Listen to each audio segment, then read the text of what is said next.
بسم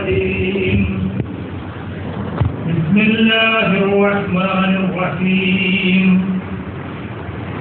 إلا تنصروه فقد نصره الله إذ أخرجه الذين كفروا ثاني اثنين إذ هما في الغار إذ يقول لصاحبه لا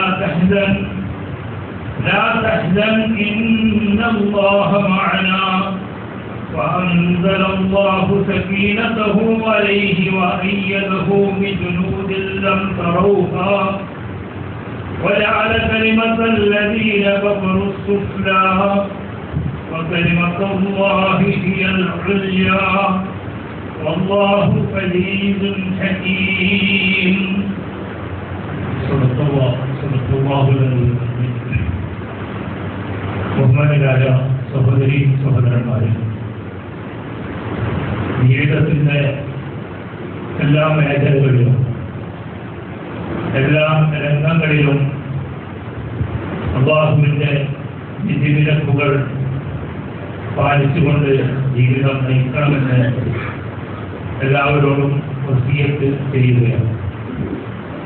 അല്ലാഹുവിൻ്റെ വിധിവിലക്കുകളുടെ അനുസരിച്ച് ജീവിതം നയിച്ച് നാളെ അല്ലാഹു തആല സ്വർഗത്തിലേക്ക് പ്രവേശിപ്പിക്കുന്ന അവന്റെ സത്യനിരതരായ അടിയാറുകളുടെ കൂട്ടത്തിൽ അല്ലാഹു തആല നമ്മേവരെയും ഉൾപ്പെടുത്തുമാറാണ്. കഴിഞ്ഞ ആഴ്ചയിൽ ഹിജ്റാബ്ദം 1446 ആരംഭിച്ചതുമായി ബന്ധപ്പെട്ട ഹിജ്റ വർഷത്തിന്റെ തുടക്കവുമായി ബന്ധപ്പെട്ട ചില കാര്യങ്ങൾ ഞാൻ നിങ്ങളുടെ മുമ്പിൽ എത്തിക്കുകയുണ്ടായി. ഹിജ്റ 1446 എന്ന് പറയുമ്പോൾ പ്രവാചകൻ സല്ലല്ലാഹു അലൈഹി വസല്ലമയും അന്നത്തെ മുസ്ലിം സമൂഹവും മക്കയിൽ നിന്നും മദീനയിലേക്ക് ഹിജ്റ പോയതിന്റെ 1446 വർഷമാണ്. സ്വാഭാവികമായി നബി സല്ലല്ലാഹു അലൈഹി വസല്ലമയുടെ ഹിജ്റ എന്ന് പറയുന്നത് അത് പെട്ടെന്നുണ്ടായ ഒരു സംഭവമല്ല. ഒരു സുപ്രഭാതത്തിൽ എല്ലാവരും കൂടി മക്കയിൽ നിന്നും മദീനയിലേക്ക് ഹിജ്റ പോയതല്ല. മറിച്ച് 2 വർഷത്തോളം അതുമായി ബന്ധപ്പെട്ട ചർച്ചകൾ നടത്തി ആസൂത്രണങ്ങൾ ചെയ്ത് അവസാനം അല്ലാഹുവിന്റെ കൽപ്പന കിട്ടിയപ്പോൾ മക്കയിൽ നിന്നും മദീനയിലേക്ക് അവര് ഹിജ്റ പോവുകയാണ് ചെയ്തത്. സ്വാഭാവികമായും നിങ്ങൾക്കറിയുന്നത് പോലെ ഇസ്ലാം സ്വീകരിച്ച ആദ്യകാലത്തുള്ള ആളുകളെ കഠിനമായ മർദ്ദന പീഡനങ്ങൾക്ക് അന്നത്തെ ഖുറൈശി സമൂഹം അവരെ പീഡിപ്പിച്ച ആ സംഭവം ചരിത്ര സംഭവം എല്ലാവർക്കും അറിയുന്നതാണ്. അങ്ങനെ ഉണ്ടായപ്പോൾ ഇതിനൊരു ആശ്വാസം ലഭിക്കുക എന്ന അടിസ്ഥാനത്തിൽ പ്രവാചകൻ സല്ലല്ലാഹു അലൈഹി വസല്ലമ അന്നുണ്ടായിരുന്ന മുസ്ലിങ്ങളോട് പറഞ്ഞു, ഇന്ന ഫി അർളി ഹബശ മലികൻ ലാ യുഗ്ലബു ഇൻദഹു അഹദ. അബ്സീനിയയിൽ അഥവാ എത്യോപ്യയിൽ ഒരു രാജാവുണ്ട്. അദ്ദേഹത്തിന്റെ പേര് നജാശി എന്ന്. ആ രാജാവിന്റെ അരികെ ആരും തന്നെ ആക്രമിക്കപ്പെടുകയില്ല. അതുകൊണ്ട് നിങ്ങളെല്ലാവരും അദ്ദേഹത്തിന്റെ നാട്ടിലേക്ക് പോകണം.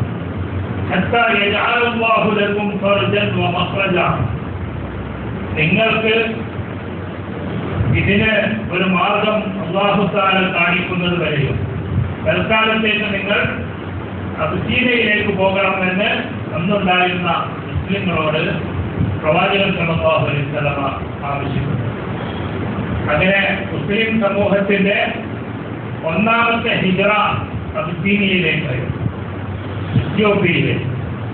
അവിടെയുള്ള നജാശി രാജാവിന്റെ അരികിലേക്ക് പോവുകയും അദ്ദേഹം ഇവിടെ നിന്നും വന്ന മുസ്ലിങ്ങൾക്ക് അഭയം നൽകുകയും ചെയ്തു. അദ്ദേഹം ഇസ്ലാം സ്വീകരിക്കുകയും. ഇതായിരുന്നു ഒന്നാമത്തെ ഹിജ്റ. അതിനെ തുടർന്ന് പ്രവാചകൻ സല്ലല്ലാഹു അലൈഹി വസല്ലം ബാക്കിയുള്ള കാര്യങ്ങൾ ഞാൻ പറഞ്ഞല്ലോ 1-2 വർഷമായി ആസൂത്രണങ്ങൾ ചെയ്തു. അതിന്റെ അടിസ്ഥാനത്തിൽ മുസ്അബ് ഇബ്നു ഉമൈർ റളിയല്ലാഹു അൻഹുവിനെ മദീനയിലേക്ക് പറഞ്ഞയച്ച് അവിടെ ഇസ്ലാം സ്വീകരിച്ചു വരുന്ന ആളുകൾക്ക് ഇസ്ലാം പഠിപ്പിക്കുന്നതിന് വേണ്ടിയും ഇസ്ലാമിനെ പ്രബോധനം ചെയ്യുക എന്ന ഉത്തരവാദിത്തോടു കൂടിയായിരുന്നു മുസ്അബ് റളിയല്ലാഹു അൻഹു മദീനയിലേക്ക് പോയത്. തുടർന്ന് സല്ലല്ലാഹു അലൈഹി വസല്ലം ഹജ്ജിന് വന്ന മദീനക്കാരുമായി സംഭാഷണം നടത്തുകയും അവരുമായി കരാറുണ്ടാക്കുകയും ആ കരാറിന്റെ അടിസ്ഥാനത്തിലാണ് പ്രവാചകൻ സല്ലല്ലാഹു അലൈഹി വസല്ലം പിന്നീട് മക്കയിൽ നിന്നും മദീനയിലേക്ക് പോകുന്നത്. ആ കരാറ് നടപ്പിലാക്കുവാൻ ആദ്യം സല്ലല്ലാഹു അലൈഹി വസല്ലം ചെയ്തത് മറ്റു മുസ്ലിങ്ങളോട് ഹിജ്റ പോകാൻ ആവശ്യപ്പെടുകയാണ്. അവരോട് പറഞ്ഞു, നിങ്ങൾ മദീനയിലേക്ക് ഹിജ്റ പോകണം. അപ്പോഴൊന്നും സല്ലല്ലാഹു അലൈഹി വസല്ലം പോകുന്ന വർത്തമാനം അവരോട് പറഞ്ഞിരുന്നില്ല. അങ്ങനെ ഒറ്റയും തെറ്റയുമായി പലരും മദീനയിലേക്ക് പലായനം ചെയ്തുകൊണ്ട് പിന്നീട് അവസാന ഘട്ടത്തിൽ പ്രവാചകൻ സല്ലല്ലാഹു അലൈഹി വസല്ലമക്കും അബൂബക്കർ സിദ്ദീഖ് റളിയല്ലാഹു അൻഹുവിനും അനുവാദം ലഭിച്ചു. അങ്ങനെ അവർ ഹിജ്റ പോയി. ആ ഹിജ്റക്ക് പുറപ്പെട്ട സംഭവമാണ് സൂറത്ത് തൗബയിലെ ആയത്തിലൂടെ ഞാൻ നിങ്ങളുടെ മുമ്പിൽ ഓതിക്കുന്നു. ഇല്ലാ തൻസുറൂഹു ഫഖദ് നസറഹു അല്ലാഹ്. നിങ്ങൾ അദ്ദേഹത്തെ സഹായിക്കുന്നില്ലെങ്കിൽ അല്ലാഹു തആല അദ്ദേഹത്തെ സഹായിച്ചിരിക്കുന്നു. ഇത് അഖ്റജഹു അല്ലദീന കഫറു. നിഷേധികളായ ആളുകൾ അദ്ദേഹത്തെ മക്കയിൽ നിന്നും പുറത്താക്കിയതായ സന്ദർഭത്തിൽ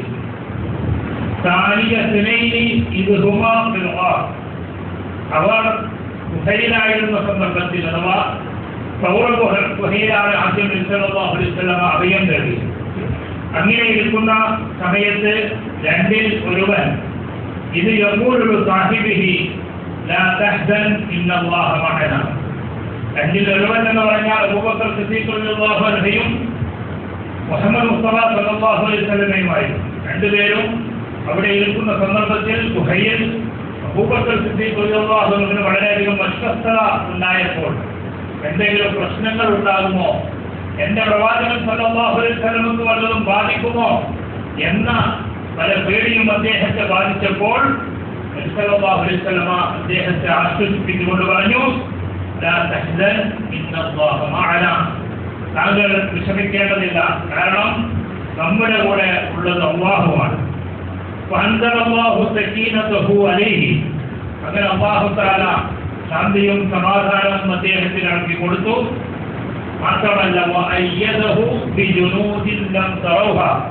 നിങ്ങൾക്ക് കാണാൻ സാധിക്കാത്ത സൈന്യങ്ങളെ കൊണ്ട് അല്ലാഹു തആല അദ്ദേഹത്തെ ശക്തിപ്പെടുത്തുകയും ചെയ്തു. وجعل كلمة الذين كفروا السفلى. നിഷേധികളായ ആളുകളുടെ വാക്യത്തെ നിന്ദ്യമാക്കി തീർത്തു. വകലിമത്തുല്ലാഹി അൽ ഉൽയ. അല്ലാഹുവിന്റെ വാക്യത്തെ ഉന്നതമാക്കുകയും ചെയ്തു. അല്ലാഹു അസീസുൽ ഹകീം. അല്ലാഹു തആല യുക്തിജ്ഞനാണ്, പ്രഭാവശാലി. ഈ സംഭവമാണ് പ്രവാചകൻ സല്ലല്ലാഹു അലൈഹി വസല്ലമ ഹിജ്റ പുറപ്പെട്ടതായ ആ സംഭവമാണ് ഈ ആയത്തിലൂടെ വിശദീകരിക്കുന്നത്. സ്വാഭാവികമായും സല്ലല്ലാഹു അലൈഹി വസല്ലമയും അബൂബക്കർ സിദ്ദീഖ് റളിയല്ലാഹു അൻഹുവും ഹിജ്റ പുറപ്പെട്ടപ്പോൾ അവരെ അന്വേഷിച്ചുകൊണ്ട് ആളുകൾ നാനാഭാഗത്തേക്കും ഓടിക്കൊണ്ട് അന്വേഷണം നടത്തുകയാണ്.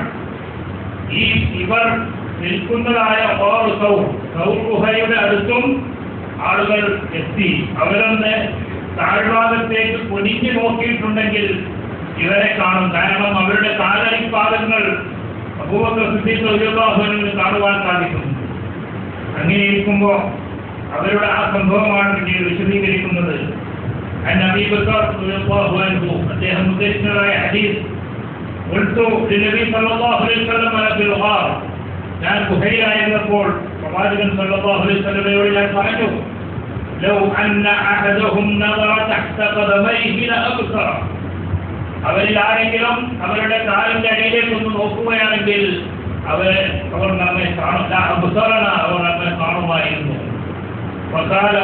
അപ്പോൾ നബി സല്ലല്ലാഹു അലൈഹി വസല്ലമ അബൂബക്കർ സിദ്ദീഖ് റളിയല്ലാഹു അൻഹുവോട് ചോദിച്ചു, അബൂബക്കർ താങ്കൾ എന്താണ് വിചാരിക്കുന്നത്?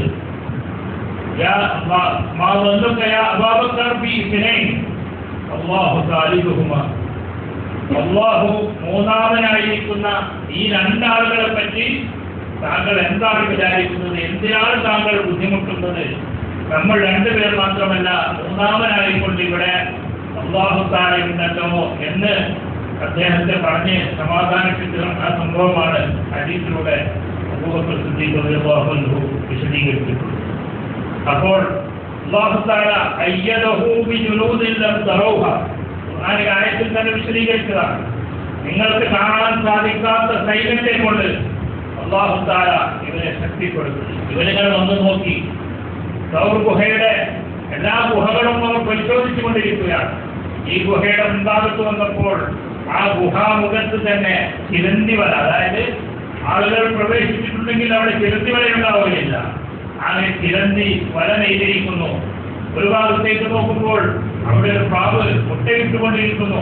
ഇങ്ങനെയൊക്കെയുള്ള ഒരു ഗുഹയിലേക്ക് ആളുകൾ പ്രവേശിക്കുവാനുള്ള യാതൊരു സാധ്യതയുമില്ല എന്ന് മനസ്സിലാക്കിക്കൊണ്ടാണ് അവർ അവിടെ നിന്നും നടക്കുന്നത്. അപ്പോൾ നാം മനസ്സിലാക്കുക, അല്ലാഹു തആല നേരത്തെ പറഞ്ഞിട്ടുണ്ട്, വമൻ യുഹാജിർ ഫീ സബീലില്ലാഹി യജിദ് മുറാഗമൻ കസീറ.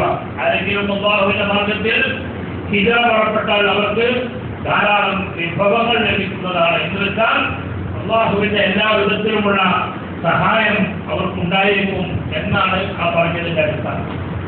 അപ്പോ ആ ഹിജറയുമായി ബന്ധപ്പെട്ട വളരെ പ്രധാനപ്പെട്ട ചില കാര്യങ്ങൾ നാം മനസ്സിലാക്കേണ്ടതുണ്ട്. ഇതുപോലെയുള്ള നബി സല്ലല്ലാഹു അലൈഹി വസല്ലമയുടെ ജീവിതത്തിൽ സംഭവിക്കുന്ന ഓരോ സംഭവങ്ങളും പിന്നീട് വരുന്ന മുസ്ലിം സമുദായത്തിന് പാഠങ്ങൾ നൽകുന്നതാണ്. ഓരോ കാര്യങ്ങളും ഏത് സംഭവം എടുത്തു നോക്കിയാലും, ബദർ യുദ്ധമാകട്ടെ, ഉഹദ് യുദ്ധമാകട്ടെ, ഫതഹ് മക്കയാകട്ടെ, ഏത് എടുത്തു നോക്കിയാലും അതിലെല്ലാം തന്നെ അവസാന ഖിയാമത്ത് നാൾ വരെയുള്ള മുസ്ലിം സമുദായത്തിന് പാഠങ്ങളുണ്ടായിരുന്നു.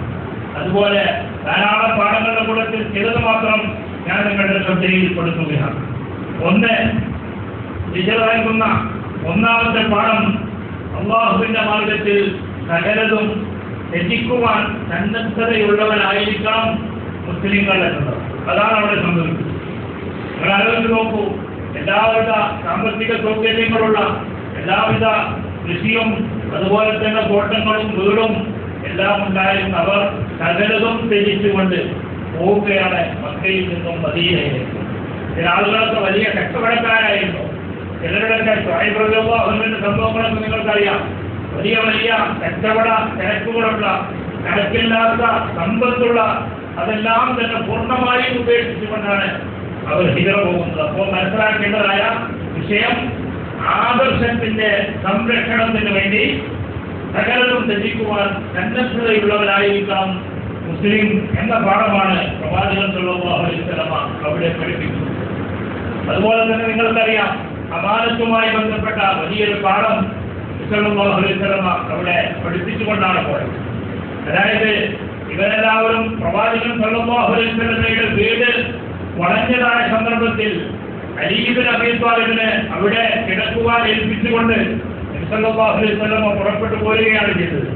അപ്പോൾ ഈ അലി ഇബ്നു അബീ ത്വാലിബിനോട് അവിടെ കിടക്കണമെന്ന് മാത്രമല്ല പറഞ്ഞത്, മറിച്ച് നബി സല്ലല്ലാഹു അലൈഹി വസല്ലമയെ അദ്ദേഹത്തെ വധിക്കുവാൻ വളഞ്ഞിട്ട് നിൽക്കുന്ന ആളുകൾ തന്നെ അൽ അമീൻ എന്ന അദ്ദേഹം പൂർണ്ണമായും വിശ്വസ്തനായിരുന്നു.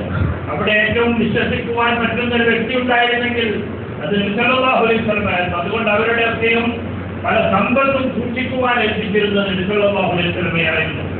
അങ്ങനെയുള്ള ആളുകളാണ് അദ്ദേഹത്തെ വധിക്കുവാൻ വേണ്ടി ഒരുങ്ങി നിൽക്കുന്നത്. സ്വാഭാവികമായും നമ്മൾ എന്താണ് ചിന്തിക്കുക, അങ്ങനെ വധിക്കുവാൻ നിൽക്കുന്ന ആളുകളുടെ കിട്ടിയ സമ്പത്തിൽ കൊണ്ട് പോരട്ടെ എന്ന് വിചാരിക്കുന്നതിന് പകരം തന്റെ ശത്രുക്കളുടെ അമാനത്തുകൾ ഏൽപ്പിച്ച അമാനത്തുകൾ മുഴുവനും അലി ഇബ്നു അബീ ത്വാലിബിനെ ഏൽപ്പിച്ചുകൊണ്ട് ഇതെല്ലാം അതിന്റെ അവകാശികൾക്ക് നൽകണം എന്ന് പറഞ്ഞ ആണ് പ്രവാചകൻ സല്ലല്ലാഹു അലൈഹി വസല്ലമ അവിടെ നിന്നും ഹിജറ പോകുന്നത് എന്ന് സഹോദരന്മാരെ നാം മനസ്സിലാക്കണം. ഒരു സത്യവിശ്വാസി അമാനത്തിന് എത്രമാത്രം പ്രാധാന്യമാണ് നൽകേണ്ടത് എന്ന് സല്ലല്ലാഹു അലൈഹി വസല്ലമ പഠിപ്പിക്കുകയാണ്.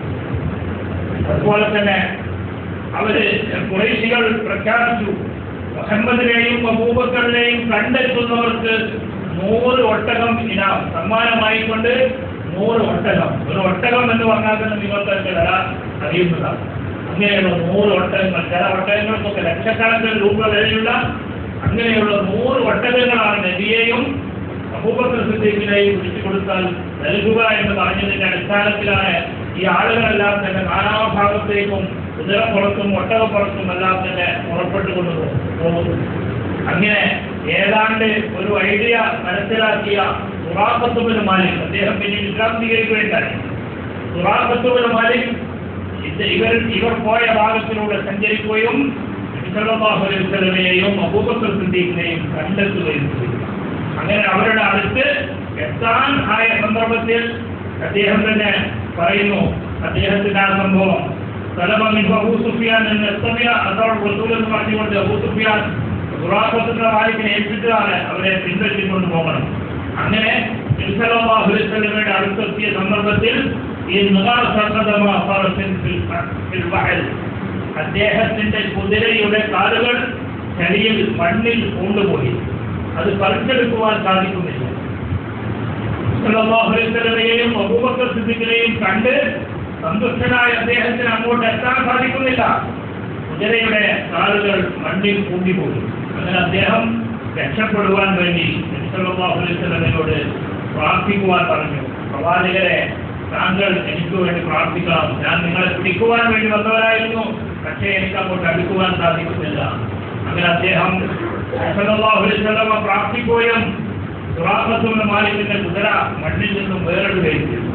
ആ സന്ദർഭത്തിൽ പ്രവാചകൻ സല്ലല്ലാഹു അലൈഹി വസല്ലമ അദ്ദേഹത്തോട് ചോദിക്കുകയാണ്. സല്ലല്ലാഹു അലൈഹി വസല്ലമ ചോദിക്കുന്ന സന്ദർഭം നാം മനസ്സിലാക്കണം. മക്കയിൽ നിന്നും മദീനയിലേക്ക് സകലതും ത്യജിച്ചുകൊണ്ട് പോകുന്ന ഒരു സന്ദർഭം. ആ സന്ദർഭത്തിൽ സുറാഖയോട് ചോദിക്കുകയാണ്, കൈഫ ബിക യാ സുറാഖ ഇദാ ലബിസ്ത സിവാറ ഇക്തിറ വഖാതു. ഏ സുറാഖ, താങ്കളുടെ കരങ്ങളിൽ പേർഷ്യൻ ചക്രവർത്തിയായ കിസ്റയുടെ സ്വർണത്തിന്റെ ആഭരണങ്ങൾ താങ്കളുടെ കരങ്ങളിൽ ധരിച്ചാൽ, അതുപോലെ തന്നെ കിസ്റയുടെ കിരീടം താങ്കളുടെ തലയിൽ ധരിച്ചാൽ എങ്ങനെയിരിക്കും? സുറാഖയോട് നബി ചോദിക്കുകയാണ്. എങ്ങനെ, ഏത് സന്ദർഭത്തിൽ? ഒരു അഭയവുമില്ലാതെ ഒരു തുണയുമില്ലാതെ രണ്ടുപേരും കൂടി പോയിക്കൊണ്ടിരിക്കുകയാണ്. അദ്ദേഹത്തിന്റെ മുമ്പിൽ ശൂന്യതയാണുള്ളത്. എന്നിട്ടോ അദ്ദേഹം ചോദിക്കാൻ, പേർഷ്യൻ ചക്രവർത്തിയുടെ കൈകളിലുള്ള സ്വർണ്ണാഭരണം താങ്കളുടെ കയ്യിൽ ധരിക്കുകയാണെങ്കിൽ എങ്ങനെയുണ്ടാകുമെന്ന് ചോദിച്ചു. സുറാഖ അത് അദ്ദേഹത്തിന് ഈ പറഞ്ഞ സംഗതി എഴുതി കൊടുക്കുവാൻ വേണ്ടി ആവശ്യപ്പെട്ടു. അങ്ങനെ സല്ലല്ലാഹു അലൈഹി വസല്ലമയുടെ കാലം കഴിഞ്ഞു, അബൂബക്കർ സിദ്ദീഖിന്റെ കാലം കഴിഞ്ഞു, ഉമർ ഇബ്നുൽ ഖത്താബിന്റെ കാലഘട്ടത്തിൽ മുസ്ലിം സൈന്യം പേർഷ്യ ജയിച്ചടക്കിയപ്പോൾ കിസ്റയുടെ ഈ പറഞ്ഞ വളകളും അതുപോലെ തന്നെ കിരീടവും എടുത്തുകൊണ്ട് ഉമർ ഇബ്നുൽ ഖത്താബ് ചോദിച്ചു, അയ്യ സുറാഖ, എവിടെയാണ് സുറാഖ? ആളുകൾ സുറാഖയെ ഉമർ ഇബ്നുൽ ഖത്താബിന്റെ അടുത്തേക്ക് കൊണ്ടുവന്നു.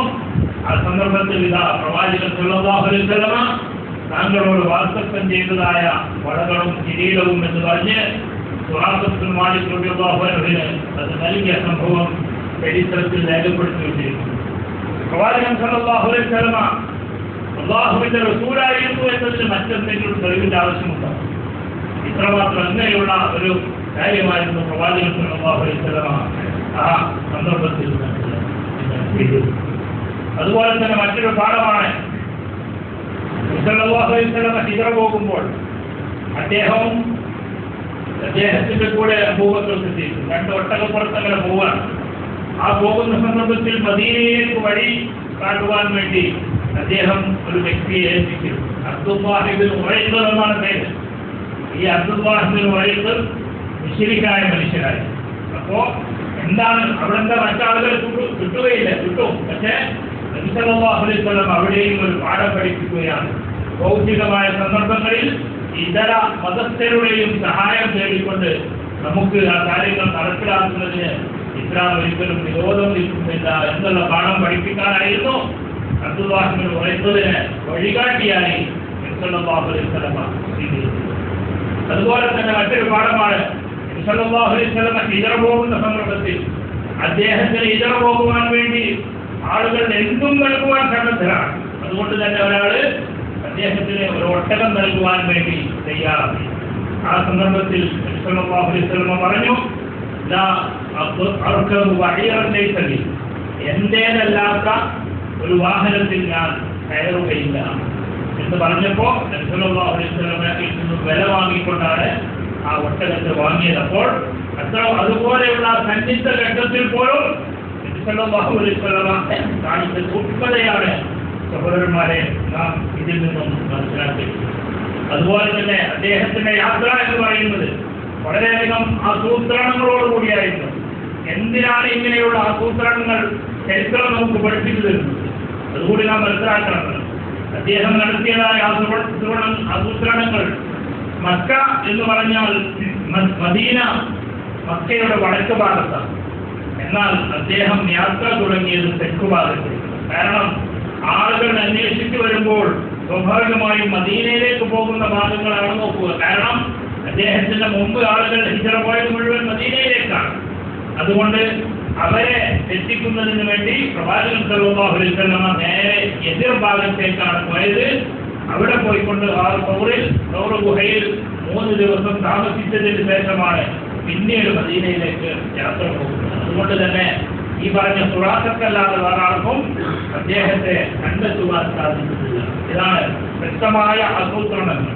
അതുപോലെ തന്നെ അബ്ദുല്ലാഹി ഇബ്നു അബൂബക്കർ സിദ്ദീഖ് റളിയല്ലാഹു അൻഹുവിന്റെ മകൻ, ഇവർ ഈ 3 ദിവസം ഗുഹയിൽ താമസിക്കുമ്പോൾ ഓരോ ദിവസവും അവരുടെ അടുത്തേക്ക് വരുമായിരുന്നു. വന്നുകൊണ്ട് മക്കയിൽ നടക്കുന്ന ചർച്ചകൾ എന്ത്, അവരെന്താണ് പ്ലാൻ ചെയ്യുന്നത്, അവരുടെ സുതന്ത്രങ്ങൾ എന്താണ്, ഇതൊക്കെയും അബ്ദുല്ലാഹി ഇബ്നു അബൂബക്കർ അദ്ദേഹത്തിന്റെ അരികെ വന്നുകൊണ്ട് വിവരം പറഞ്ഞു പോയിരുന്നു. നിങ്ങൾ ആലോചിച്ച് നോക്കുമ്പോൾ സ്വാഭാവികമായും ഒരു സംശയമുണ്ടാകും. ഈ പറഞ്ഞ മണലാരണ്യത്തിലൂടെ ആളുകൾ നടന്നുപോയാൽ അതിന്റെ കാലടിപ്പാതകൾ കാണും. അപ്പോ അതിനും വേറെ ആസൂത്രണം ചെയ്തു. ആണോടിന് പുഹയ എന്ന് പറഞ്ഞ വ്യക്തിയോട് ആടിനെ വെച്ചുകൊണ്ട് ഇദ്ദേഹത്തിന്റെ പിന്നാലെ പോകുവാൻ പറഞ്ഞപ്പോ ആടുകളുടെ കാലടികളാണ് പിന്നീട് കാണാൻ ഒരു മനുഷ്യൻ സൗർ ഗുഹയിലേക്ക് പോയതിന്റെ കാലടി കാണുവാൻ സാധിക്കുകയില്ല. അങ്ങനെ ഇങ്ങനെയുള്ള കാര്യങ്ങളൊക്കെയും നമ്മെ നബി സല്ലല്ലാഹു അലൈഹി വസല്ലം പഠിപ്പിച്ചു തരുന്നത്. ഇങ്ങനെയൊക്കെ എല്ലാവരെയും ചെയ്യാമായിരുന്നത്. പക്ഷേ ഇതൊക്കെ പഠിപ്പിച്ചു തരുന്നത് സത്യവിശ്വാസികൾ എന്ന് പറഞ്ഞാൽ അവരുടെ ജീവിതം അത് ശരിക്ക് പ്ലാനോടുകൂടി ആയിരിക്കണം, ആസൂത്രണത്തോടുകൂടി ആയിരിക്കണം. എല്ലാവരെയും പോലെ സകലതും തകരുന്ന അല്ലെങ്കിൽ എല്ലാവിധ ഒരു ആസൂത്രണവും ഇല്ലാതെ കാര്യങ്ങളിലേക്ക്, കച്ചവടത്തിലേക്കും ബിസിനസ്സിലേക്കൊക്കെ ഇറങ്ങി തകർന്ന് തരിപ്പണമാകുന്ന ആളുകളായി മുസ്ലിങ്ങൾ അനുവദിക്കുവാൻ പാടില്ല. മറ്റുള്ള വെറും വിഡ്ഢികളായി മുസ്ലിങ്ങൾ മാറുവാൻ പാടില്ല എന്നതിന്റെ അടിസ്ഥാനത്തിലാണ് നബി സല്ലല്ലാഹു അലൈഹി വസല്ലം ഒരു സത്യവിശ്വാസി എന്ന് പറഞ്ഞാൽ അയാളുടെ ജീവിതം ഇങ്ങനെ ആസൂത്രണങ്ങൾ ചെയ്തതിന്റെ അടിസ്ഥാനത്തിലായിരിക്കണം എന്ന് പഠിപ്പിച്ചിട്ടുള്ളൂ. അതുപോലെ തന്നെ സർവോപരി നാം മനസ്സിലാക്കേണ്ട മറ്റൊരു പാഠമാണ് ഈ ദേശവാദത്തിന് യാതൊരു പ്രസക്തിയും ഇസ്ലാമില്ല. അതായത് ഇത് എന്റെ നാട്, ഈ നാട്ടിൽ തന്നെ ഞാൻ നിൽക്കുകയുള്ളൂ എന്ന അടിസ്ഥാനത്തിൽ ആരെങ്കിലും ചിന്തിക്കുവാൻ തുടങ്ങിയാൽ അതിന് വലിയ പ്രസക്തിയില്ല. അതായത് ദേശസ്നേഹം വേണ്ടത് തന്നെയാണ്. പക്ഷേ നമ്മുടെ ഇസ്ലാമികമായ ചിഹ്നങ്ങൾക്ക് വില നൽകാത്ത, ഇസ്ലാമികമായ വിവാദത്തുകൾ നിർവഹിക്കുവാൻ സാധിക്കാത്ത അവസരങ്ങൾ വരുമ്പോൾ അവർക്ക് മറ്റു സ്ഥലങ്ങളിലേക്ക് ഹിജ്റ പോയിക്കൊണ്ട് ഇസ്ലാമിലെ അടിസ്ഥാനങ്ങൾക്കനുസരിച്ചുകൊണ്ട് ജീവിതം നയിക്കുവാൻ അവർ തയ്യാറാവേണ്ടതുണ്ട്. കാരണം ഇസ്ലാമിക സമൂഹം എന്ന് പറഞ്ഞാൽ, മുസ്ലിങ്ങൾ എന്ന് പറഞ്ഞാൽ ഇസ്ലാമികമായി ജീവിക്കേണ്ടവരും മറ്റുള്ളവർക്ക് ഇസ്ലാം എത്തിച്ചു കൊടുക്കേണ്ടവരുമാണ്. അതുകൊണ്ട് തന്നെ സാധ്യമല്ലാത്ത സ്ഥലത്ത് തന്നെ അള്ളിപ്പിടിച്ചെടുക്കുക എന്നുള്ളത് മുസ്ലിമിന്റെ ഒരു സ്വഭാവമായി മാറുവാൻ പാടില്ല. അതുകൊണ്ടാണ് അല്ലാഹു തആല പറഞ്ഞത്, ഇപ്രകാരം ഹിജ്റ പോയിട്ടുണ്ടെങ്കിൽ അവർക്ക് വേണ്ട മുറാഗമൻ ഗദീറ, ധാരാളം വിഭവങ്ങൾ ഞാൻ നൽകുന്നതാണ്. അന്ത്യനാളിൽ മലക്കുകളുമായി നടത്തുന്നതായ ഒരു സംഭാഷണമുണ്ട്. അവിടെ വെച്ചുകൊണ്ട് മലക്കുകളോട് പറയും, ഞങ്ങൾ വളരെ ദുർബലരായിരുന്നു, ഞങ്ങൾക്കൊന്നും ചെയ്യുവാൻ സാധിക്കാത്തവരായിരുന്നു എന്ന് പറയുമ്പോൾ മലക്കുകൾ ആ മനുഷ്യന്മാരോട് ചോദിക്കും, ആലു അലം തകുന്ന അല്ലാഹു വാസിഅതു ഹാജിറു ഫിഹാ, അല്ലാഹുവിന്റെ ഭൂമി എന്ന് പറഞ്ഞാൽ അത് വിശാലമായതായിരുന്നില്ലേ, നിങ്ങൾക്ക് എന്തുകൊണ്ട് ഹിജ്റ പോയിക്കൂടായിരുന്നു എന്ന് മലക്കുകൾ അവരോട് ചോദിക്കുമെന്നാണ് ആ പറഞ്ഞതിന്റെ അർത്ഥം. അതുകൊണ്ട് അങ്ങനെയുള്ള അവസരങ്ങൾ വരുമ്പോൾ ഹിജ്റ എന്നുള്ളത് അത് നിന്നുപോയ സംഭവമല്ല, മറിച്ച് ഇസ്ലാമികമായ ചിഹ്നങ്ങൾക്കോ ഇബാദത്തുകൾക്കോ പ്രയാസമുണ്ടാകുമ്പോൾ ഏതാളുകൾക്കും അതിന് പറ്റിയ സ്ഥലങ്ങൾ നോക്കിക്കൊണ്ട് ഹിജ്റ പോകുന്നത് ഇന്നും ഇസ്ലാം അനുവദിക്കപ്പെട്ട കാര്യങ്ങളാണ്. അപ്പോൾ പറഞ്ഞു വന്നത്, ഈ ഹിജ്റയിലൂടെ പ്രവാചകൻ സല്ലല്ലാഹു അലൈഹി വസല്ലമ സത്യവിശ്വാസികൾക്ക് ധാരാളം പാഠങ്ങൾ പഠിപ്പിച്ചിരിക്കുന്നു. അതൊക്കെ ഉൾക്കൊള്ളുവാനും മനസ്സിലാക്കുവാനുമാണ് നാം ശ്രദ്ധിക്കേണ്ടത്. അല്ലാഹു തആല നമ്മെ അവരെ അനുഗ്രഹിക്കുമാറാകട്ടെ. أقول قولي هذا وأستغفر الله لي ولكم ولجميع المسلمين أجمعين فاستغفروه إنه هو الغفور الرحيم.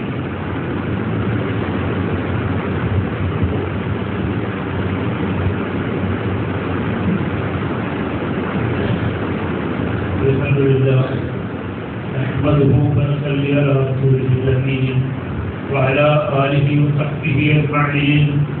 إن أريد إلا الإصلاح ما استطعت وما توفيقي إلا بالله عليه توكلت وإليه أنيب. اتقوا الله عباد الله. സഹോദരന്മാരെ, ഇതരയുമായി ബന്ധപ്പെട്ട കാര്യങ്ങളാണ് ഞാൻ നിങ്ങളുടെ മുമ്പിൽ. ഇന്നത്തെ അവസ്ഥകൾ എല്ലാവർക്കും അറിയുന്നതാണ്. ഇന്ത്യൻ മുസ്ലിങ്ങൾ എന്ന് പറഞ്ഞാൽ വളരെയധികം പ്രയാസങ്ങൾ നേരിട്ടുകൊണ്ടിരിക്കുന്ന അവസ്ഥയിലൂടെയാണ് കടന്നുപോയിക്കൊണ്ടിരിക്കുന്നത്. ആൾക്കൂട്ട കൊലപാതകങ്ങളും അങ്ങനെ പലതും സംഭവിച്ചുകൊണ്ടിരിക്കുന്നത് പത്രദ്വാര എല്ലാ ദിവസങ്ങളും നാം അറിഞ്ഞുകൊണ്ടിരിക്കുന്നു. ഇന്ത്യയിലെ അവസ്ഥയിലാണെങ്കിൽ ലോകത്തിന്റെ നാനാഭാഗത്തും മുസ്ലിങ്ങളായി എന്നതിൻ്റെ പേരിൽ പ്രയാസങ്ങൾ അനുഭവിക്കുന്ന ധാരാളം സഹോദരങ്ങളുണ്ട്. പലസ്തീനിലെ അവസ്ഥ നിങ്ങൾക്കറിയാം. ഇന്നലെ പോലും ധാരാളം കുഞ്ഞുങ്ങളെ, സ്കൂൾ വിദ്യാർത്ഥികളെ കോവിട്ടുകൊണ്ട് കലർത്ത വാർത്തകളും നാം അനുഭവിക്കുന്നു. അപ്പോൾ അങ്ങനെയുള്ളതായ സന്ദർഭത്തിൽ ഈ ഹിജ്റ പോലെയുള്ള അനുഭവങ്ങൾ നമുക്ക് എപ്പോഴും ആശ നൽകേണ്ടതാണ്, പ്രത്യാശ നൽകേണ്ടതാണ്. അള്ളാഹുവിന്റെ അനുഗ്രഹത്തിൽ നിന്നും അള്ളാഹുവിന്റെ റഹ്മത്തിൽ നിന്നും ഒരിക്കലും നിങ്ങൾ നിരാശരാകരുത് എന്നാണ് സല്ലല്ലാഹു അലൈഹി വസല്ലം പഠിപ്പിച്ചതാണ്.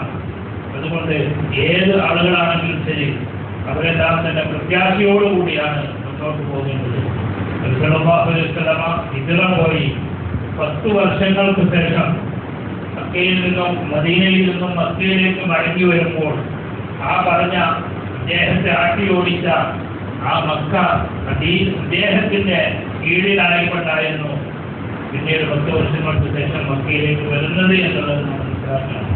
അപ്പോൾ അള്ളാഹുവിന്റെ സഹായം എപ്പോഴും അള്ളാഹുവിനെ അംഗീകരിച്ചുകൊണ്ട് അള്ളാഹുവിന് വേണ്ടി ജീവിക്കുന്ന ആളുകൾക്ക് എപ്പോഴും ഉണ്ടാകും എന്നുള്ളത് നാം മനസ്സിലാക്കുക. നമ്മുടെ സഹോദരങ്ങൾക്ക് വേണ്ടി നാം പ്രാർത്ഥിച്ചുകൊണ്ടിരിക്കുന്നു. അതുപോലെ തന്നെ സൂചിപ്പിക്കുവാനുള്ള മറ്റൊരു സംഗതി മുഹറം നോമ്പുമായി ബന്ധപ്പെടുന്നു. സല്ലല്ലാഹു അലൈഹി വസല്ലം പറഞ്ഞ അനിബിൻ അബ്ബാസ് റളിയല്ലാഹു അൻഹു قدم النبي صلى الله عليه وسلم المدينة ورأى اليهود تصوم يوم عاشوراء. صلى الله عليه وسلم മദീനയിലേക്ക് വന്നപ്പോൾ ജൂതന്മാര് ആശൂറാവിന് അഥവാ മുഹറം 10 നോമ്പെടുക്കുന്നത് അദ്ദേഹത്തിന്റെ ശ്രദ്ധയിൽപ്പെട്ടു. അപ്പൊ അദ്ദേഹം ചോദിച്ചു, قالوا هذا يوم صالح هذا يوم نجى الله بني إسرائيل من عدوهم. ഇത് എന്താ അങ്ങനെ നോമ്പെടുക്കുന്ന എന്തടിസ്ഥാനത്തിലാണ് ചോദിച്ചപ്പോൾ ഈ ദിവസമായിരുന്നു ബനൂ ഇസ്രായേലിനെ അവരുടെ ശത്രുക്കളിൽ നിന്നും രക്ഷപ്പെടുത്തിയതായ ദിവസം. അതുകൊണ്ട് തന്നെ ആ രക്ഷപ്പെടുത്തിയതിന്റെ അടിസ്ഥാനത്തിൽ മൂസ ആശൂറാന് മുഹറം 10 മൂസ അലൈഹിസ്സലാം നോമ്പനുഷ്ഠിക്കുകയുണ്ടായി. ഇത് കേട്ടപ്പോൾ സല്ലല്ലാഹു അലൈഹി വസല്ലം പറഞ്ഞു, അന അഹഖു ബിമൂസ മിൻകും, ഞാനാണ് നിങ്ങളെക്കാളും മൂസയോട് അടുത്തവനായ ആള്. അതുകൊണ്ട് അദ്ദേഹം വന്ന് മുഹറം 10 നോമ്പെടുത്തു. ജനങ്ങളോടെല്ലാം തന്നെ നോമ്പെടുക്കുവാൻ ആവശ്യപ്പെടുകയും അങ്ങനെ ഇതൊക്കെ സഹാബത്ത് അദ്ദേഹത്തോട് ചോദിച്ചു, പിന്നെ ഇങ്ങനെ ആശൂറാന് നോമ്പെടുക്കുമ്പോൾ അന്നൽ യഹൂദ വൻ നസാറ തുഅദ്ദിമുഹു, അവരും ആശുറാന് മുഹറം 10 പ്രാധാന്യം നൽകുന്നതല്ലോ, നമ്മളും അതുപോലെ തന്നെയാണോ എന്ന് ചോദിച്ചപ്പോൾ വിശ്രമം പറഞ്ഞു, ഇതാക്കാന ആമുൽ മുഖ്ബിൽ ഇൻഷാ അല്ലാഹ് സുംനാ യൗമുൽ താസിഅ. അടുത്ത വർഷം നമ്മൾ അവരെ പോലെയല്ല മുഹറം 9 നോമ്പെടുക്കും. അപ്പോൾ മുഹറം 9, 10 പക്ഷേ പ്രവാചകൻ സല്ലല്ലാഹു അലൈഹി വസല്ലമ അടുത്ത വർഷത്തേക്ക് ജീവിച്ചിരിക്കുകയുണ്ടായി, അദ്ദേഹം വഫാത്താവുകയാണ്. അപ്പോൾ ഇതിന്റെ അടിസ്ഥാനത്തിൽ പണ്ഡിതന്മാർ പറഞ്ഞു, ശാഫിഈ മദ്ഹബിന്റെ അടിസ്ഥാനത്തിൽ മുഹറം 9 മുഹറം 10 നോമ്പ് വെക്കേണ്ടതാണ്. ചില പണ്ഡിതന്മാർ പറഞ്ഞു 9 സാധിക്കാത്തവർക്ക് 11 നോമ്പെടുക്കാം, 10 11 പ്രയാസമില്ല എന്ന് പറഞ്ഞു. ഈ നോമ്പിനെ സംബന്ധിച്ചാണ് പറഞ്ഞത്, അഫ്ദലു സ്വലാത്തി ബഅദ സ്വലാത്തി മക്തൂബ അസ്സലാത്തു ഫീ ജൗഫിൽ ലൈൽ. നിർബന്ധ നമസ്കാരങ്ങൾക്ക് ശേഷം ഏറ്റവും പ്രധാനപ്പെട്ടതായ നമസ്കാരം രാത്രി പാതിരാത്രിയിൽ നമസ്കരിക്കുന്ന തഹജ്ജുദ് നമസ്കാരമാണ്. അഫ്ദലു സിയാമി എന്നാൽ നോമ്പുകളുടെ കൂട്ടത്തിൽ ഏറ്റവും ശ്രേഷ്ഠമായത് ബഅദ ശഹ്രി റമദാനിന് ശേഷം സിയാമു ശഹ്റുല്ലാഹിൽ മുഹറം, അല്ലാഹുവിന്റെ പവിത്രമായ മാസത്തിലുള്ള നോമ്പാണ് എന്നും പറഞ്ഞിരുന്നു. വേറെയും ഹദീസുകൾ കാണാം, ഒരു വർഷം അതിന് മുമ്പുള്ള ഒരു വർഷത്തെ പാപങ്ങളൊക്കെയും മുഹറമിനെ നോമ്പുകൊണ്ട് അല്ലാഹു തആല പാപങ്ങൾ പുറത്ത് നൽകുന്നതാണ് എന്നൊക്കെയും ഹദീസിൽ. അങ്ങനെ ഇതിന്റെ വിശേഷങ്ങൾ പറയുന്ന സാക്ഷരതകൾ പറയുന്ന ധാരാളം ഹദീസുകൾ ലഭ്യമാണ്. അതുകൊണ്ട് സഹോദരന്മാരെ, ഇതുപോലെ ഏറ്റവും പുണ്യകരമായ ഒരു സുന്നത്ത് നോമ്പാണ്. അത് നാം നഷ്ടപ്പെടുത്താതിരിക്കുവാൻ ശ്രദ്ധിക്കുക. ആ ദിവസങ്ങളിൽ നോമ്പെടുക്കുക. ഇവിടെ പുതിയ കാലഘട്ടത്തിന്റെ അടിസ്ഥാനത്തിൽ അല്ലെങ്കിൽ ഇവിടെ മാസങ്ങളുടെ അടിസ്ഥാനത്തിൽ അടുത്ത ചൊവ്വാഴ്ചയും ബുധനാഴ്ചയുമാണ് 9, 10 നിശ്ചയിക്കപ്പെട്ടിട്ടുള്ളത്. അതുകൊണ്ട് ആ ദിവസങ്ങളിൽ സുന്നത്ത് നോമ്പ് നഷ്ടപ്പെടാതിരിക്കുവാൻ വേണ്ടി നാം ശ്രദ്ധിക്കുക. അല്ലാഹു തആല നൽകുന്ന ഏറ്റവും അനുഗ്രഹീതമായ പ്രതിഫലങ്ങൾ ഉപേക്ഷിക്കുന്ന അവസ്ഥ, അത് ലഭ്യമാകാതിരിക്കുന്ന അവസ്ഥ ഒരിക്കലും നമുക്ക് ഉണ്ടാകുവാൻ പാടില്ല. അല്ലാഹു തആല അനുഗ്രഹിക്കുമാറാകട്ടെ. اللهم اغفر للمسلمين والمسلمات والمسلمين والمسلمات والاحياء منهم والاموات انك مجيب الدعوات يا قاضي الحاجات. ربنا اغفر لنا ذنوبنا وكفر عنا سيئاتنا وتوفنا مع الابرار. اللهم اجرنا من النار، اللهم اجرنا من النار، اللهم اجرنا من النار. اللهم لا تشفي خلقنا بالنار ولا تجعلنا من حطب النار. اللهم انصر من نصر دين محمد صلى الله عليه وسلم واجعلنا منهم. اللهم اخذل من خذل دين محمد صلى الله عليه وسلم ولا تجعلنا منهم. اللهم انصر اخواننا في فلسطين، اللهم انصر اخواننا في فلسطين، اللهم انصر اخوان المسلمين في كل انحاء العالم. ربنا تقبل منا انك انت السميع العليم وتب علينا انك انت التواب الرحيم واغفر لنا يا غافر المذنبين. ربنا آتنا في الدنيا حسنه وفي الاخره حسنه وقنا عذاب النار.